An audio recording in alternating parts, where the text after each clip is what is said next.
Hello friends, welcome to Kakatiya IAS Academy. Today we will discuss some of the questions based upon Hindu newspaper. Coming to the first question, consider the following statements about Non-Proliferation Treaty. The first statement, treaty is to promote cooperation in the peaceful uses of nuclear energy and to further the goal of achieving nuclear disarmament and general and complete disarmament.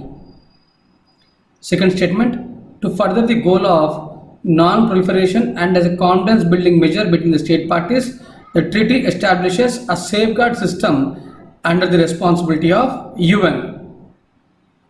Which of the above are true? Choose the correct code. Only one, only two, both one and two, none of the above. So once again, if you go to the first statement, the purpose of the treaty is to promote peaceful usage of nuclear energy as well as to further the goal of nuclear disarmament. So statement 1 is correct. Nuclear disarmament as well as general and complete disarmament. First statement is correct.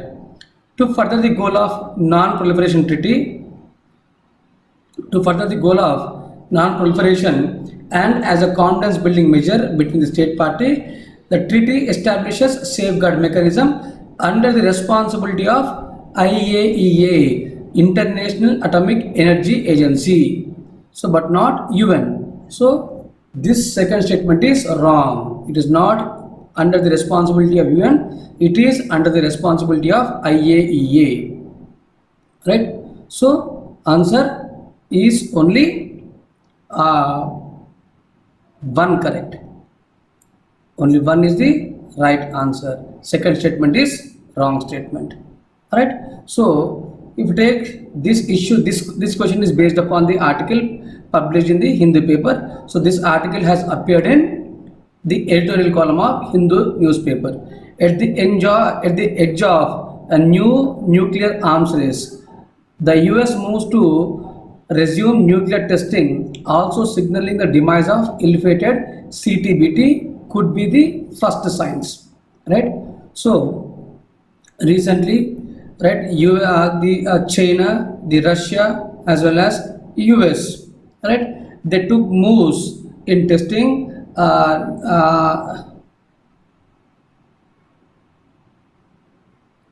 this question is based upon the article published in Hindu newspaper. That is, the title says that at the edge of a new nuclear arms race, the US moves to resume nuclear testing, also signaling the demise of ill-fated CTBT could be the first signs. So in mid-April, the US State Department on adherence to and compliance with the arms control, non-proliferation and disarmament agreement and commitments, right, raised concerns that China might be conducting nuclear tests with the low yields at Lok Nur test site in violation of its CTBT undertakings. The US report also claims that Russia had conducted nuclear weapons experiments that produced a nuclear yield and were inconsistent with the zero yield understanding the underlying the CTBT, right? Though it was uncertain about how many such experiments have been conducted, right? This report of US was rejected both by Russia and China. But growing rivalry among the major powers, right? The report is a likely harbinger of a new nuclear arms race, which could also mark the demise of CTBT that came to existence in 1996 but has failed to enter into force even after quarter century, right? So this is the article that has come. So based upon this, I have made a question both on CTBT as well as NPT, non-proliferation treaty, and even a question was framed on nuclear suppliers group, right? So the report issued by The report issued by US State Department on adherence to and compliance with arms control, non-proliferation and disarmament agreement and commitment. Right? So, which said that this report said that both Russia and China have conducted a nuclear tests, right? Which is against to the undertaking made under CTBT agreement, right? So these nuclear tests may lead to a new arms race in the global world order, right? So this is what the issue is: zero yield commitment, right? So this is the report, or this is the issue which is the basis for this question. So let me give a notes on this. NPT is a landmark international treaty whose objective is to prevent the spread of nuclear weapons and weapon technology, to promote cooperation in the peaceful uses of nuclear energy, and to further the goal of achieving nuclear disarmament and general and complete disarmament. Right? So the treaty represents only a binding commitment, right, in a multilateral treaty to the goal of disarmament by the nuclear weapon states. The treaty is regarded as the cornerstone of global nuclear non-proliferation design and an essential foundation for the pursuit of nuclear disarmament. The treaty, to further the goal of non-proliferation and as a confidence building measure between the state parties, the treaty establishes safeguard system under the responsibility of IAEA. Right? So IAEA is an independent agency, right, which is established, right, separately from UN. Though it is an independent agency, IAEA still submits report to the UN General Assembly, as well as it submits a report to the UN Security Council, right? So this is what the answer is. So here this CTBT negotiations the CTBT negotiations were undertaken between 1994 and 1996, and in 1996, right, on 24th September, right, this CTBT agreement on 24th September 1996, this CTBT has come into force, right? So when it came to force, 71 countries have signed this CTBT, right? So as of now, that is by the end of February 2019, 168 states have ratified CTBT and another 17 states have signed but not ratified it. So this is the latest record. So as of now, 168 states have ratified CTBT, 17 states have signed but not ratified, right? So those states which are not ratified but signed are China, Egypt, Iran, Israel and the United States have signed but not ratified the treaty, whereas India, North Korea, Pakistan have not signed it, right? So this is what about the article is. So another right, there is another organization, right, which is called as Comprehensive Nuclear Test Ban Treaty Organization. So the purpose of this organization is to act as a preparatory commission, so that all the countries would sign this and ratify this agreement, right? So it is an, if you take this organization, it is an international organization established by states signatory to the treaty on 19 November 1996, and it is headquartered at Vienna, Austria. The objective of this organization is to achieve the object and purpose of the treaty, to ensure the implementation of the provisions of the treaty, and to act as a forum of consultation and cooperation among the member states, right? So this is what the CTBTO, Comprehensive Nuclear Test Ban Treaty Organization, alright?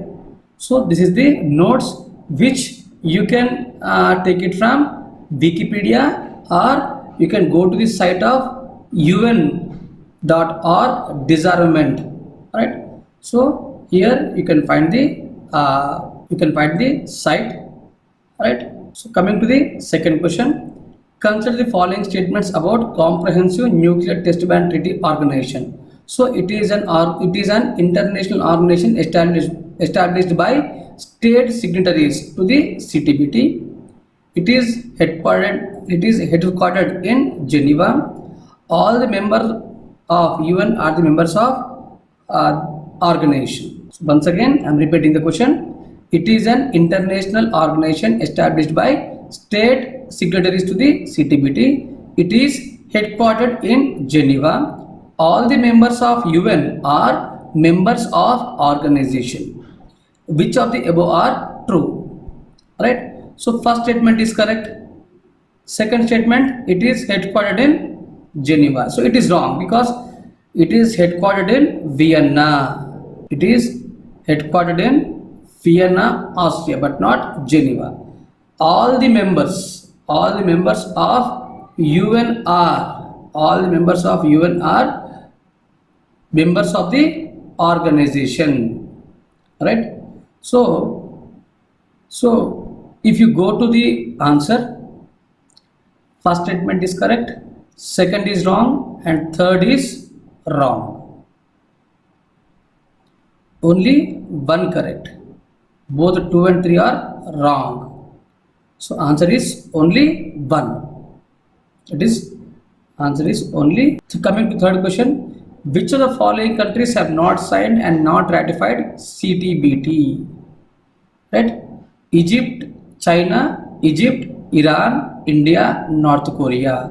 So China, Egypt, Iran, these three countries, they have signed but not ratified.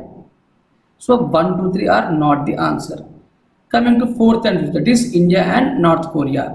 So they have not ratified, they have not signed the agreement. So answer is 4 and 5. The fourth question. Fourth question is on Bodoland Territorial Agreement. So consider the following statements about Bodoland Territorial Council. The state governor is the constitutional head of Bodoland Territorial Administrative Districts that fall under the 6th schedule of the Constitution. The Council has legislative powers in respect of subjects transferred to it. The BTSC also have executive, administrative and financial powers with respect to the subjects transferred to it. Which of the above are correct? Consider the following statements about Bodoland Territorial Council. The state governor is the constitutional head of Bodoland Territorial Administrative District that falls under the 6th schedule of the Constitution. The council has legislative powers in respect of subjects transferred to it. The BTC also have executive, administrative and financial powers in respect of subjects transferred to it. Which of the above are true? Right? So first one, state governor is the constitutional head. The council possesses legislative, executive, administrative and financial powers with respect to the subjects transferred to it. That is, answer is all the above. Answer is all the above.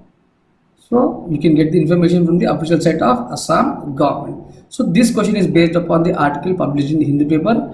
Assam's BTAD might see governor's rule. Polls were deferred due to pandemic. Right? So Bodoland Territorial Area Districts. Right? So might face the governor rule. Right? So the state governor is the constitutional head of BTAD that falls under the 6th schedule of the Constitution. Right? So BTAD has 4 districts. BTAD covers 4 districts of western and northern Assam. Right? So here this BTAD is a territorial council that is established for the purpose of administration. It has its own legislative assembly, it has its own executive body, as well as this council enjoys, this area has its own administrative as well as financial powers. Right? So this is the basis for this question. So here I would also like you to make a recollection of 6th schedule. 6th schedule of the Constitution deals with administration of tribal areas mentioned, tribal areas of Assam, Tripura, Meghalaya and Mizoram. So these are the 4 states that are mentioned in 6th schedule of the Constitution. So Assam, Tripura, Meghalaya, Mizoram, right? So it is the administration of sixth schedule deals with administration of administration of tribal areas, tribal areas of these four states, right? So here we see provision of governor rule, because governor is the head of these territorial councils, right? So all those councils which are established in sixth schedule areas, they are headed by governor. Governor is the constitutional head of these territorial councils, right? So this is the answer for this question. Next question, coming to fifth question. Which of the following are the elements of rule of law? Equality before law, absence of arbitrariness, primacy of individual rights, primacy of collective rights. Right? So the concept of rule of law, which was given by A.V. Dacey, promotes three elements: equality, absence of arbitrariness, and primacy of individual rights. Right? So answer is 1, 2, and 3. Right? So this issue, coming to fifth question. Fifth question is based upon the CJI's telephonic interview. Executive is better suited to deal with the COVID-19 crisis. So it is an interview, right, with the Chief Justice of India, S.A. Bobde. CJI says courts ensure that the rule of law does not suffer and the people's life and properties does not suffer, but they cannot deal with the situation, right, on the ground. So there is a mention about rule of law, right, upholding the principle of rule of law by all the organs of state. So based upon this, I have made a question on rule of law, right? So this is the fifth question, right? Sixth question is about countries sharing border with Red Sea, right? So this, which are the following countries? Sixth question says that which of the following countries share border with Red Sea? Yemen, Sudan, Ethiopia, Djibouti, right? So answer is 1, 2, and 4. Yemen, Sudan, and Djibouti share a boundary with Red Sea, but not Ethiopia. It is answer is 1, 2, and 4, right? So there was an article published in the Hindu newspaper saying that Yemen separatists declare self-rule in the south, right? So the Southern Transitional Council to take control of Aden port, right? So this is the article that has come. So this article is about civil war in Yemen civil war. So Yemen is one of the earliest country which got affected by color revolution, right?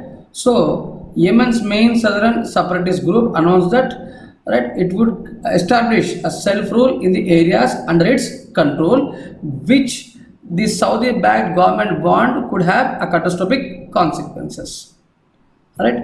So this southern separatist group, right, they have announced to establish self-rule, right, which was against to the interest of the Yemeni government, which was backed by Saudi Arabia, right? So the rebels are the Southern Separatists or Southern Transitional Council, right, is backed by UAE, whereas the government is backed by Saudi Arabia, right? So it is in this context I have made a question on countries sharing border with Red Sea, right? So let us see the map, right? So you can get the answer from this what you call world map. So this is Yemen, this is Egypt, this is Sudan, this is Ethiopia, and this is Djibouti. This is Djibouti, right? And this is Red Sea. This is Red Sea, right? So the countries that are bordering Red Sea are Egypt, Sudan, Eritrea, Djibouti, Yemen, Saudi Arabia, right? So the Jordan. These are the countries. These are the countries which have a border. Israel. Israel is another country. So Israel, Egypt, Israel. So I'm coming in a clockwise direction. Egypt, Israel, Jordan, Saudi Arabia, Yemen, Djibouti, Eritrea, Sudan. These are the countries which share a border with the Red Sea. Coming to our question, which of the following countries share border with Red Sea? Yemen, Sudan, Djibouti. So Ethiopia is not, because Ethiopia is covered by Eritrea and Djibouti, right? So this is what about the answer is. Next question. Consider the following statements. Debt funds are also known as fixed income funds. Hybrid funds invest in mix of both equity and fixed income securities. Open-ended funds are mutual funds where an investor can invest on any business day. Which of the above are true? So this question is on mutual funds. So all these debt funds, hybrid funds, open-ended funds, they are different types of mutual funds. Debt funds are also known as fixed income funds. Hybrid funds invest in a mix of both equity and fixed income securities. Open-ended funds are mutual funds where an investor can invest on any business day. So all the above are correct. So this issue is based upon the recent close down of 6 mutual funds by Franklin Templeton. Right? It is Franklin Templeton's decisions to close down all the 6 mutual funds. Right? So this is what the notes. So these are types of mutual funds. So debt funds, equity funds, hybrid funds, right? You can get these notes from the site of Franklin Templeton, India, right? So this is the site where you can get the notes, where this question has been picked up. Next question. So this issue has appeared in the Hindu paper. Why Franklin closed 6 funds, right? So this is the basis for this question, right? And in the recent past we see a news on this Franklin Templeton's closure of mutual funds, right? Coming to next question. Kijadia Bird Sanctuary is in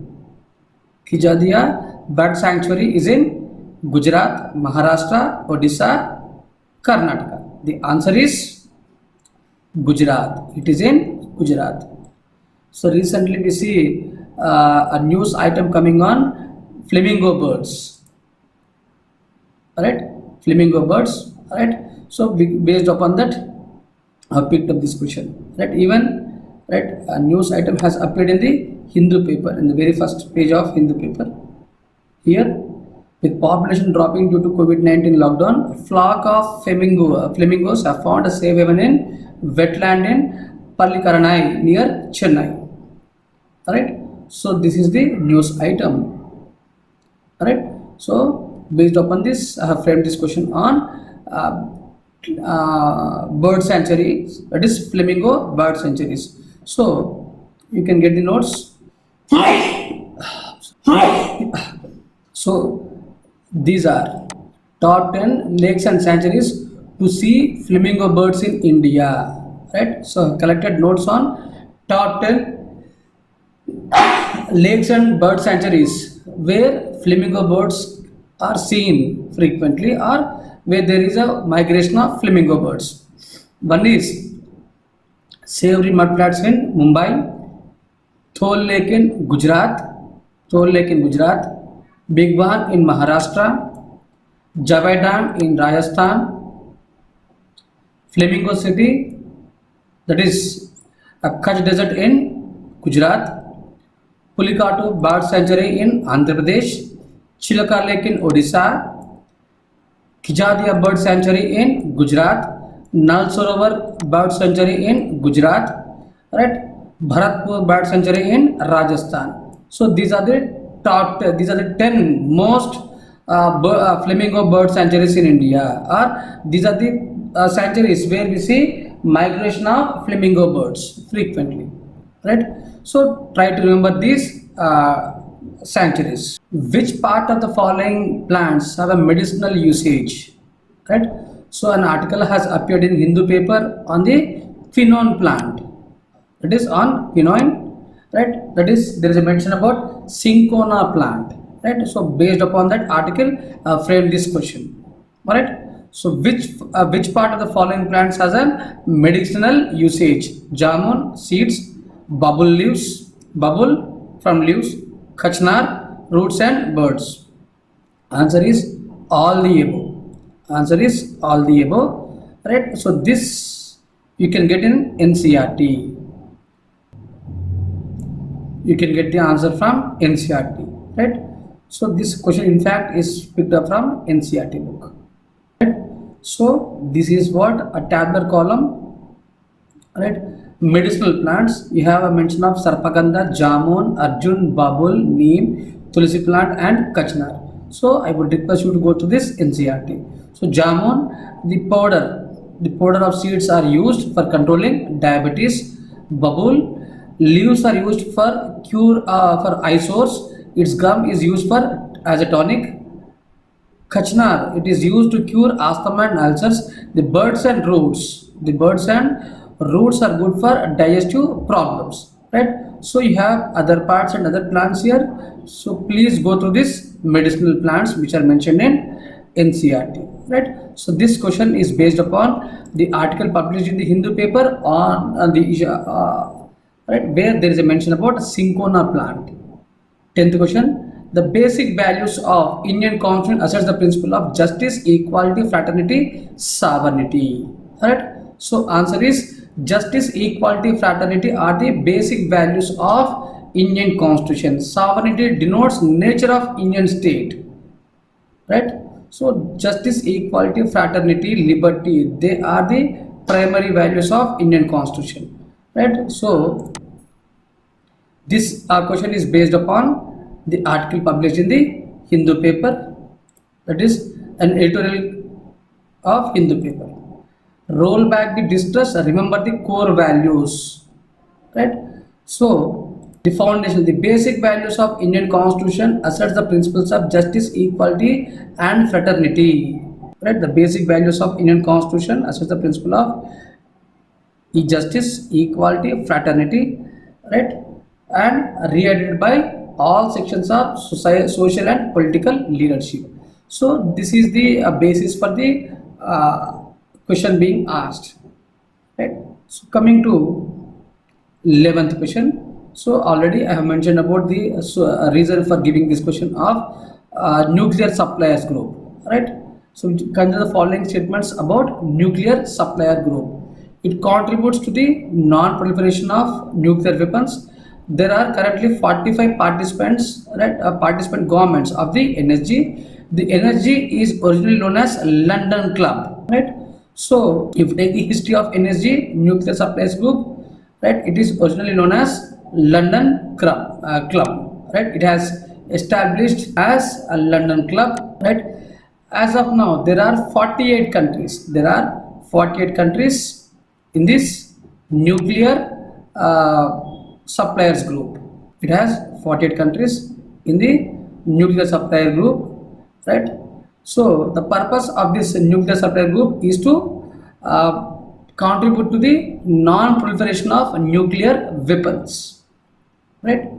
So you can get this information from the homepage of nuclear supply groups, that is NSG, right? Or you can make the notes from here, right? So next, 12th question. Cherial scroll paintings are seen in which state? Telangana, Andhra Pradesh, Maharashtra, West Bengal, right? So again, this issue is based upon the Hindu paper, where production with a touch of fineness. A Hyderabad-based artist reimagining 12th century Cherial scroll paintings and using it on the mask with an inventive blend of art and design, right? So Cherryal scroll paintings are seen in which part of are seen in Telangana. It is in Telangana. So answer is A. So it is right. So coming to the 10th question, the answers are 1, 2 and 3. 11th question, answer is 1 and 3, right? So Cherryal scroll paintings are seen in Telangana, right? So this is what the answer. So you can make a notes, because you can also refer Nitin Singhania, right, to get additional information on Cherryal scroll paintings. So even I have made notes from this Nitin Singhania on this issue of Cherryal scroll paintings. Cherryal scroll paintings. It is indigenous to Telangana state. It is a type of Nakashi art. It's a type of Nakashi art. Alright, these scrolls are depicted as a continuous story like comics or ballad or balladeer community. The common theme are Hindu epics and Puranic epics. So it can be Mahabharata, it can be Ramayana, it can be any Hindu or Puranic epics. The artists use scroll paintings to narrate stories along with music as they move to different places, right? So this Cherryal scroll paintings have been accorded geographical indication status in 2007, right? So this is what about information on Cherryal scroll paintings, right? So this is what for today's class. I hope you have enjoyed it. Thank you.